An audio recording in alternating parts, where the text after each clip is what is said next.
আরশ আজিমের বাম পাশে আমার আল্লাহ যাদেরকে জায়গা দিবেন, ইয়া রাসূলুল্লাহ, ওই মানুষগুলো কারা? তাদের কি পরিণতি হবে, কি হাল হাকিকত হবে? আমার নূর নবী রাহমাতুল লিল আলামিন বলেন, আরশ আজিমের বাম পাশে আমার রব্বুল ইজ্জাত যাদেরকে জায়গা দিবেন, এই মানুষগুলো হবে যাদের বাম হাতে আমার আল্লাহ আমলনামা দিবে। এই মানুষগুলো হবে দুনিয়ায় যারা কাফের ছিল, এই মানুষগুলো, এই জিন জাতিগুলো ছিল তারা যারা দুনিয়ায় মুনাফিক ছিল। জোরে বলেন নাউযুবিল্লাহ। রব্বুল আলামিন তাদের সম্পর্কে বলেন, বিসমিল্লাহির রহমানির রহিম, ওয়া আসহাবুশ শিমাল মা আসহাবুশ শিমাল।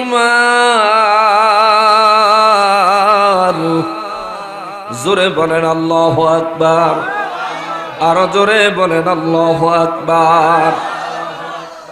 রব্বুল আলামিন বলেন, ওয়া আসহাবুশ শিমাল, আরশে আজিমের বাম পাশে আমি আল্লাহ একদলকে রাখবো, তাদের মধ্যে জিন থাকবে, তাদের মধ্যে ইনসান থাকবে, মানুষও থাকবে, জিন জাতীয় থাকবে। কুরআনুল কারীম সূরা ওয়াকিয়া থেকে শোনাচ্ছি। গল্পের মতো মনে হইতে পারে, কিন্তু ঘটনাটা বাস্তব। আজ আপনি অন্তর দিয়ে অনুধাবন করার চেষ্টা করেন বা না করেন, এই ঘটনাগুলো যেদিন ঘটবে ওই দিন আপনার চোখের সামনে ঘটনাগুলি ঘটবে।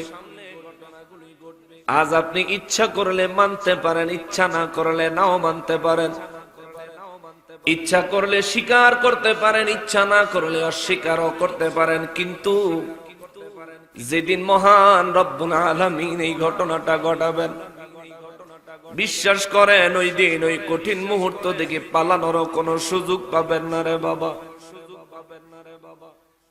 দুনিয়ার রং তামাশার জন্য কত কিছু করলেন, দুনিয়াদারির জন্য কত কিছু করলেন, অথচ এই দুনিয়াদারি আর জিন্দেগির কোনো গ্যারান্টি নাই।